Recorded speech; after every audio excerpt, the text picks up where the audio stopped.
વડોદરાના સાવલી ધારાસભ્ય કેતન ઇનામદારે સરકારી તંત્ર અને વહીવટી પ્રક્રિયા સામે ખુલ્લો મોરચો માંડ્યો છે।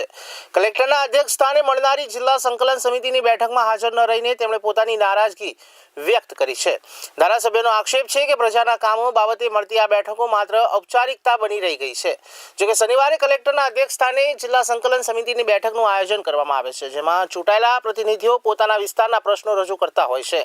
જોકે કેતન ઇનામદારે આ વખતે આ બેઠકથી દૂરી બનાવી છે। જોકે તેમનું કહેવું છે કે અગાઉ રજૂ કરેલા અનેક કામો અને પ્રશ્નોનું આજ દિન સુધી કોઈ નિરાકરણ આવ્યું નથી।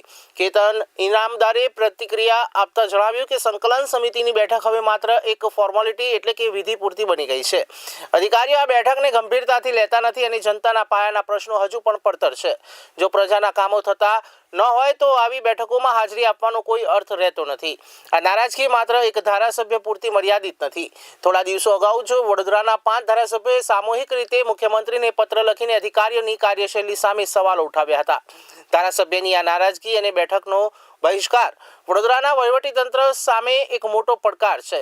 જો કે હવે જોવાનું એ રહેશે કે સરકાર કે પ્રભારી મંત્રી આ મામલે કેવો હસ્તક્ષેપ કરે છે અને ધારાસભ્યોના અટકેલા કામો ક્યારે પૂરા થાય છે।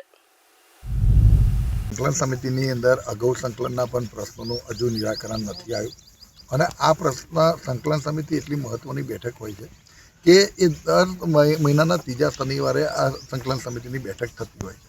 તમામ વિસ્તારના ધારાસભ્યશ્રી અને સંસદ સભ્યશ્રી અને જિલ્લા પંચાયતના પ્રમુખશ્રીથી માંડીને તમામ હોદ્દેદારો ત્યાં ઉપસ્થિત હોય છે। તમામ ડિપાર્ટમેન્ટના સર્વોચ્ચ અધિકારી ઉપસ્થિત હોય છે। માન્ય કલેક્ટરશ્રીના અધ્યક્ષતાના આ મિટિંગ મળતી હોય ત્યારે એ વસ્તુની ખૂબ મોટી ગંભીરતા હોય છે। આ સંકલન સમિતિમાં જ્યારે પણ પ્રશ્ન પૂછાતા હોય તો જે તે ડિપાર્ટમેન્ટના જે પણ પ્રશ્ન હોય એનું ગંભીરતાથી લેવાતી હોય છે અને એનું નિરાકરણ થતું હોય છે। પણ ઘણી છેલ્લા કેટલી સંકલનથી મારા પ્રશ્ન જે છે આ દિવસ સુધી પડતર છે, એનું કોઈ નિરાકરણ પણ નથી આવ્યું, નથી એવા કોઈ પ્રયત્ન પણ થયા કે એનું નિરાકરણ આવે।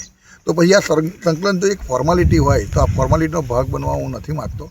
આ સંકલનનો માત્ર ને માત્ર એટલા માટે જ હું આ સંકલનમાંનો એક ભાગ બનવા નથી માગતો કે હું મેસેજ એવો આપવા માગું છું કે સંકલન સમિતિને ખૂબ ગંભીરતાથી લે અને આવનારી ફરી સંકલનની અંદર એને ફોર્માલિટી તરીકે નહીં પણ એક મહત્ત્વની બેઠક તરીકે લેવાય એના માટેનો એક મેસેજ। આપ એકલા કે જિલ્લાના તમામ ધારાસભ્યો હાજર નથી? જિલ્લાના અમારા 4 ધારાસભ્ય મિત્રો સાથે વાત નથી થઈ। આ તો તમારા મીડિયાના મિત્રોએ મને પૂછ્યું કે આજે સંકલનમાં જવાના છો તો મેં કીધું હું સંકલનનો આજે ભાગ બનવાનો નથી, તેના ઉપરથી આ પ્રશ્ન ઉપસ્થિત થયો છે।